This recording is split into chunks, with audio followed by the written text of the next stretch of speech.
Okay, let's start.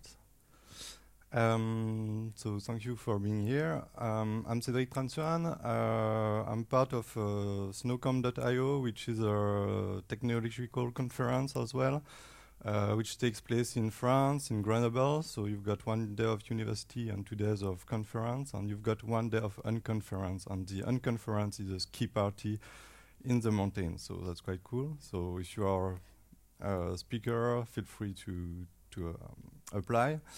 But my full-time job is at Stream.io, so I'm a developer, and at Stream.io we are developing a proxy as a service that enables to convert any JSON API into push real-time API, which means that if you have an API that exposes data that changes a lot, instead of trying to poll it often, which is not efficient because between the 2 polls it may happen that you don't have any changes.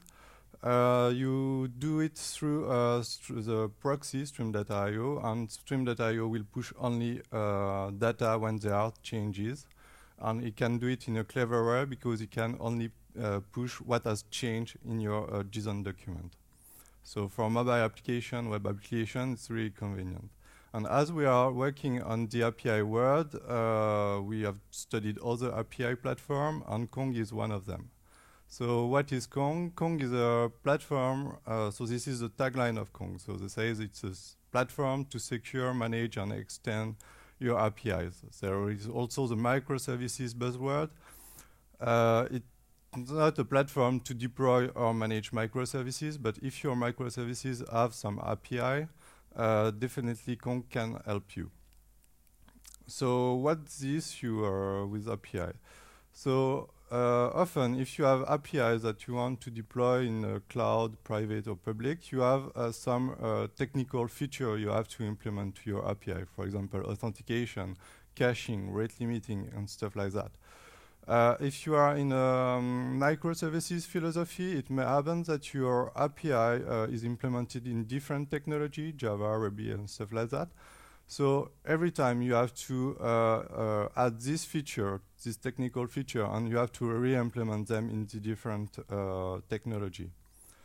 If you have a bug in one feature, technical feature, like authentication, for example, and it may happen that this bug is in the different implementation, so you have to fix it in the different implementation. So what Kong proposes? Kong proposes to act as a proxy between the client of your APIs, so consumer, and your API. And you offer lots of features, so this technical feature, rate limit, authentication, and you can choose for every API you want which feature you want to apply, so authentication and stuff like that. And these features are brought thanks to plugins. So Kong is really a plugins-oriented platform, which is quite nice. And you've got lots of plugins. For authentication, you've got a plugin for by key, by basic authentication, so username, password. You also have authentication with JWT token or OAuth. You also have plugins to transform your requests, so you can inject headers, query parameters, modify the body. You can also rate limit the request, the size of the request, and you can also do the same for the response. You can also apply SSL to your APIs, perform some IP restriction, and so on and so on. And if you don't find the technical features that fit your needs, you can also develop your own. Why? Because Kong is an open source platform. It's based on Nginx, and especially the plugin system is developed in a scripting language called Lua.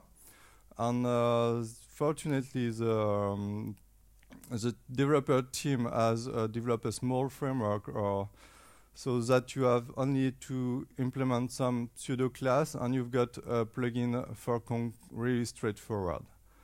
The other thing is Kong relies on a Cassandra or PostgreSQL to store its configuration.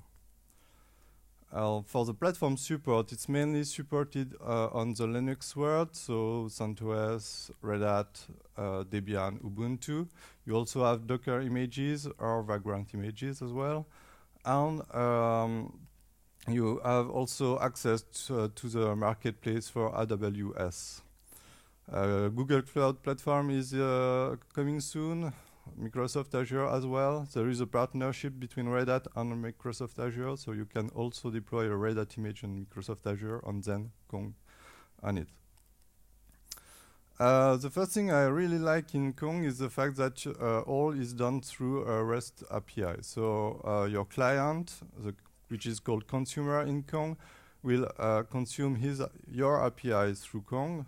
By default, it's port 8000. But if you are the administrator of the platform, you will also configure Kong through another port, 8001 by default, and perform some REST call.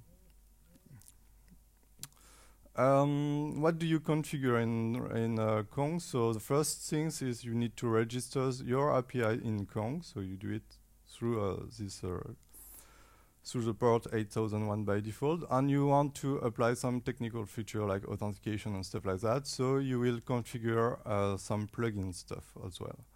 And some plugins need to identify the user of your API. So you have to define what Kong calls consumers, for instance, for authentication. And that's all. You have only 3 notions: API, plugin, and consumer, and it's really simple. So let's start with a demo. So for the demo, I prepared a small demo. So just assume that you have a manager that love meetings, and he like really to end his meeting with a wisdom quote. And for him, the best philosopher of the world is Chuck Norris. So what he asks you is to build a mobile application so they can pick a quote and ends his meeting with that. And that's what you do. And he's so happy with that he has told all his friends, digital marketers, about this application, and all of them want to include the Chuck Norris facts in their website. So you are in contact with Bob, another developer. What you've done microservices, so it can be consumed by a mobile application, a web application, or a server application. So the only things you have to do is to give the address to Bob. And unfortunately, Bob told you that it doesn't work. So you just have an access to Bob application, which is this wonderful web application. And if you try to run it, what you will get is no access control origin headers in the console, so an error. And what does it say? Basically, it says that you have a cross-origin resource sharing exceptions, which means that if you are, for example, developing an API server, and the API needs to be consumed outside the domain name of the server by a web application, you need to inject special headers in the response. So what you can do is just patching your code with on Google the solution, or you can use Kong, and that's what we do. So the first things I need is to register Kong in my my API in Kong. So I will do it through the API, which is exposed here in port 8001. I will give a name to my API, so Chuck API, and I tell Kong that I will proxify my API, which is there. So here it is. So now, instead of trying to call my API directly, I will call it through Kong. So it's in port 8000, and I got the result, fortunately. But it doesn't fix the problem of Bob. Bob has a problem, of course. Unfortunately, there is a plugin that does that in Kong, so let's do it. Whoa.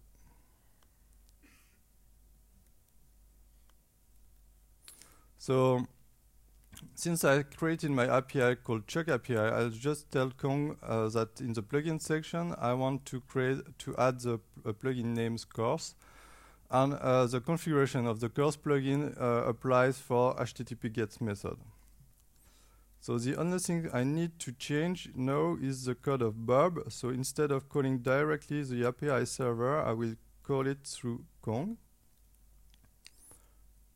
Just refresh the page. And here it is, I've got the result.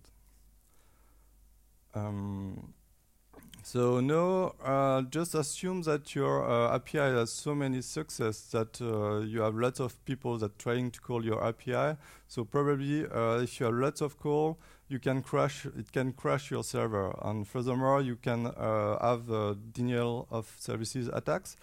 And usually, what do provider API to prevent from that is having some rate limit on their API. And in Kong, there is a plugin that do that, which is called rate limiting. And again, what I will do is I will tell Kong that I'm adding the rate limiting plugin, and I configure it to handle only 5 requests by minutes. If now I'm trying to access to my API, 1, 2, 3, 4, 5, here it is. I've got an exception thrown by Kong. So your boss is happy, and now he wants to earn money with your API, with the API, and to do so, usually you have to identify the consumer of your API. What can do API provider is have a mechanism to authenticate their user, and to do so, usually they provide a key authentication. And guess what? There is a plugin in Kong that do that. So I will use it. So it's the same. So now I applied a plugin that is called KeyAuth. And if I'm trying to access to my API, I've got an error message saying that I have no API key. So Bob is now stuck. To be able to give a key to Bob, I need to identify him. So I will register him in the platform. So in the consumer space, I say, okay, I had a user called Bob. And for Bob, I will give him a key. And the key is done with another REST call. So for my Bob, for the KeyAuth plugin, I'm adding a key called ABCD 1, 2, 3. And right now, Bob will be able to access to the API through a query parameter or request headers. Let's change the code. So here I will call my API with a query parameter. Just refreshing the code. And here it is. I've got my check noise code. So you make your boss happy, and it was quite easy because you've done this with only few calls, REST calls. So in conclusion, I would say that if you are deploying API, and it may be worth having a look to Kong, because instead of reinventing the wheel with technical issue, you can focus on your business, the business of your API. And as I said before, if you are in a microservices philosophy, your API can be implemented in several languages. And in this case, if you have an issue for authentication or stuff like that, or you want to add a new feature, you have to re-implement this feature in the different language, while with Kong, you all have them in a one place. So thank you.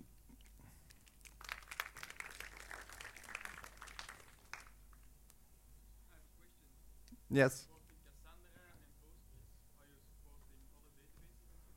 Right now, I know they are only supporting these 2 databases. I'm not sure they are planning to add any other database. But maybe I'm wrong. But in the roadmap, I haven't seen anything about that.